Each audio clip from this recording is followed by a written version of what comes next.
Matt from Audio Workshop, and welcome to Wireless Mics Part 3. So in this part we want to talk about some key features of the receiver. So we're going to talk about non-diversity and diversity. We're going to talk about this weird thing called squelch, and we're going to talk about antenna. So non-diversity and diversity are two different types of receivers. So first up we have a non-diversity system where we only see one antenna. And just to take a slight pause there for a moment, we need to talk about multipath. Yesterday we talked about radio wave propagation, the interactions that can happen depending on the medium that's in the venue, and in particular metal, which reflects radio waves.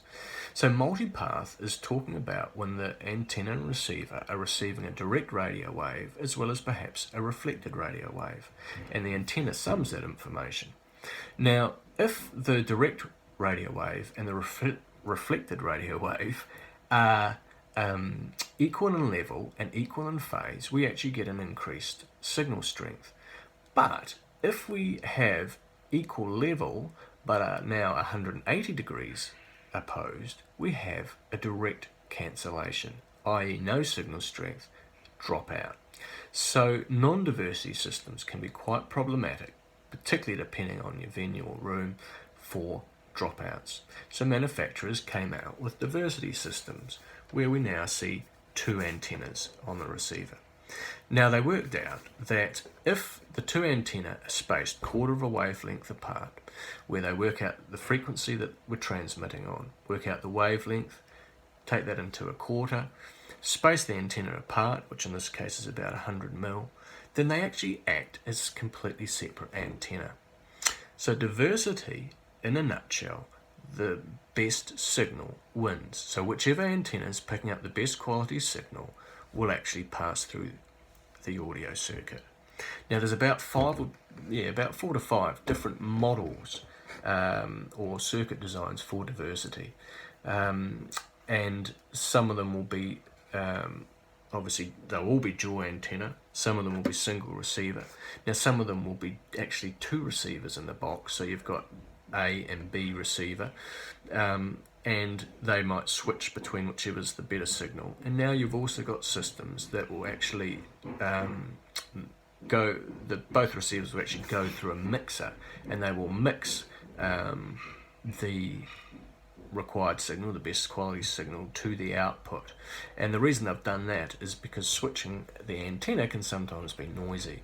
So with it being mixed through a mixer, you don't have switching noise, and you're getting really good robust results in terms of no dropouts. So that is a diversity system in a nutshell. So the next thing up we were going to talk about is squelch. Now on some receivers you'll find on the back there is a little adjustable pot for squelch. Some receivers it will be in the menu where you can adjust the squelch settings. Now there's 3 different types of squelch. There's threshold squelch, there's noise squelch, and there's tone key squelch. Threshold squelch is adjustable, and you can adjust where the threshold sits between the background noise and the desired radio frequency that you're wanting to pass as audio. Now this threshold can come up and down. So generally you want to set it above the noise floor in the room, because some rooms will definitely have radio noise in the background, whether that's just general radio noise or digital TV. And then you want your desired audio coming through. So when you set this, you can find where the desired setting is so that you have a noise-free system. Now one of the disadvantages to this type of threshold squelch is it does or can reduce the distance the transmitter can be from the receiver. So if I have a relatively low threshold because my background noise is low, I've got my desired signal coming up here. We know from yesterday's talk that radio signal drops over distance, so I've got a fair way of being able to drop and raise without the system muting. But as soon as I drop below that threshold, the audio circuit will mute the outputs of the receiver. Now, as soon as I come back up, it will unmute and it goes operational again.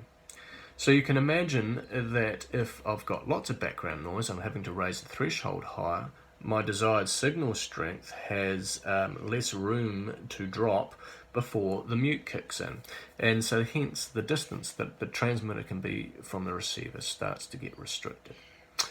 The other type of squelch we're talking about is noise squelch, and this is where they've recognised that noise has a lot of high frequency information. So it's comparing the signal quality of the desired output signal versus the noise signal. Now, if the desired signal drops below, then it's going to start to mute. If it's well above the desired noise, then it will start to pass. The other way they've done it is having a tone key squelch. Now, a tone key squelch is where the transmitter transmits an additional frequency. In a lot of cases, it's 32 kilohertz, which is just to tell the receiver that it's a legitimate signal and to open up the window and unmute the audio circuit. As soon as that tone key disappears, then it mutes the audio outputs. The other advantage to tone key squelch is that it can also transmit other information. So the transmitter can tell the receiver its battery level, its RF power, and perhaps the gain that it's outputting. So it's really handy to have tone key squelch on your transmitter and receiver systems. And generally are having to pay a little bit more to get that functionality. So, last thing up we want to talk about is antenna. And on most systems we will see what's called a quarter wave antenna. Now, quarter wave antenna again is quarter of a wavelength of the frequency that it's transmitting over, roughly. Some receivers will have hidden antenna, so it makes it very hard to tell whether it's diversity or non-diversity. And in this case, we have a receiver where you can actually take off the antenna. Now, there are other antenna types. There is half wave, which is obviously double the height of a quarter wave, and half wave can be more efficient in terms of distance that the transmitter can be away from the receiver. You can also, if the half wave is built correctly, remote mount a hard wave antenna. There's also log periodic, which is a very directional antenna, and there's helical, which is more directional again and can throw a longer distance. And there's also wideband omnidirectional antennas. All of those three are generally used for remote antenna situations. Now, one thing to bear in mind with the quarter wave antenna is that it actually uses the ground plane of the receiver for its second pole. This increases its efficiency, and it also needs to be electrically earthed to the base of the antenna as well.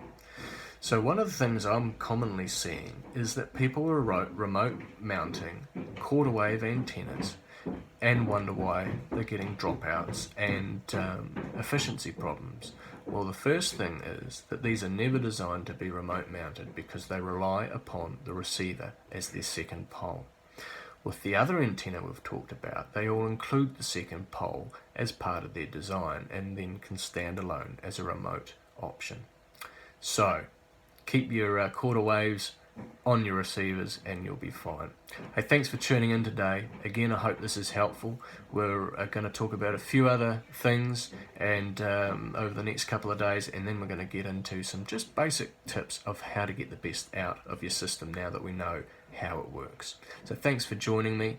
If this is your first time, part 1 and part 2 are on my website, which is audioworkshop.co.nz, and on my Facebook page, Audio Workshop NZ. Hey, thanks for tuning in. We'll see you again next time. Bye.